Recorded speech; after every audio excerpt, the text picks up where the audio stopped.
All right, today we are diving deep into the Dalai Lama's The Art of Happiness, and the core idea in this book is, honestly, kind of revolutionary. What if happiness isn't some mysterious emotion we're all just chasing after? What if it's a skill, something we can actually systematically train? Let's get into it. So, to even get started on this journey, we have to ask ourselves, well, really the biggest question of all. What is the fundamental purpose of life? I mean, why are we even here? And the Dalai Lama's answer?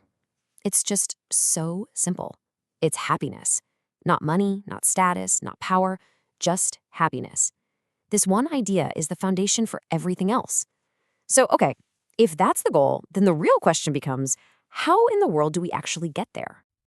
Well, before we can find the right path, we gotta understand the wrong one. And it's the one most of us are already on. We spend our lives chasing happiness through external things, right? A better job, a new car, a bigger house. But as we're about to see, that's a total trap. So get this. The book gives us these two incredible, totally opposite stories. First, there's a woman who gets a massive fortune overnight. I mean, that's the dream, right? But what does she say? Overall, I don't think I'm much happier. Then you have a man who gets a devastating health diagnosis. And yet, after the initial shock, he found a deeper joy than ever before, just by appreciating the little everyday things. So, what on earth is going on here? And this right here, this is the core insight of the whole book. Our happiness isn't about what's happening to us on the outside. It's all about our internal state of mind, our perception. It's not about what you have, it's about how you see what you have. So, why is that perception so often our worst enemy instead of our best friend? Okay, so a huge, huge part of the problem is this nasty little mental habit, one of the great thieves of joy: constant comparison. I mean, come on, this quote just nails it, doesn't it? It's so funny because it's so true. It perfectly captures just how absurd our thinking can be. It's almost never about what we actually need. It's always about how we stack up against somebody else. The book gives this a name, the comparing mind. It's that tendency to always be looking over your shoulder at your neighbor's new car, at your old successes, and it's a guaranteed recipe for feeling miserable. When you're always comparing, you can have the whole world and still feel like you've got nothing. All right, so if the outside world is a dead end and our own minds are working against us, where does that leave us? Well, this brings us to the real heart of the book's solution: the inner revolution. Okay, so here it is, the big shift in thinking we have to make. True, stable happiness has to be grown from the inside out. It's not something you find out there, it's something you build in here. It's a move from hunting to cultivating. This really presents us with two different ways to live. The first path is the one our culture screams at us: get everything you want. The problem? Our wants are a bottomless pit. It's a game you are literally designed to lose. But the second path, the reliable one, it's about training your mind to want what you already have. Now that is a game you can actually win every single day. And the story of Christopher Reeve, wow, what a powerful example of this in action.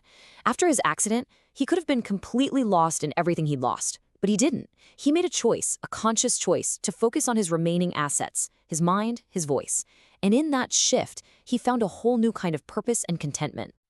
All right, I know what you're thinking. This all sounds great in theory, but how do we actually do it? How do we put this into practice? Well, that's where the mental toolkit comes in. These are the practical steps for building a happier life. So it really comes down to 3 skills that you can train, just like a muscle. First step, shifting your perspective. That means consciously, actively looking for the positive angle in any situation. Second, cultivating compassion. Realizing, hey, we're all in this together. We all want to be happy. That simple idea reduces so much fear and loneliness. And third, and this is a big one, mental discipline. It's just learning to see which thoughts make you feel good and which make you suffer, and then choosing the helpful ones. So how do you actually practice that mental discipline in the moment? The book gives us this super simple, powerful question to filter everything through. For any choice you face, instead of just asking, do I want this? Ask yourself, will this bring me genuine long-term happiness? Suddenly, it's not about depriving yourself. It's about actively choosing what's actually good for you. Okay, so let's bring this all home. Because these aren't just little life hacks to feel a bit better. They're the tools we can use to fulfill what the Dalai Lama says is our entire purpose for being here. And this quote, it just creates this sense of optimistic urgency, you know?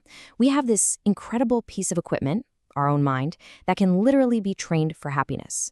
So the time to start isn't tomorrow, it's right now. Because every single minute is a precious chance to practice. And all of this leads us to the big conclusion, the entire philosophy in a nutshell. The right way to use our precious time, the very foundation of a meaningful life, boils down to this. Be helpful, serve others, and if you can't do that, at the very least, don't hurt them. When we make it a point to cultivate warmth, kindness, and compassion, our own lives become more peaceful and happier. It's this beautiful, powerful idea.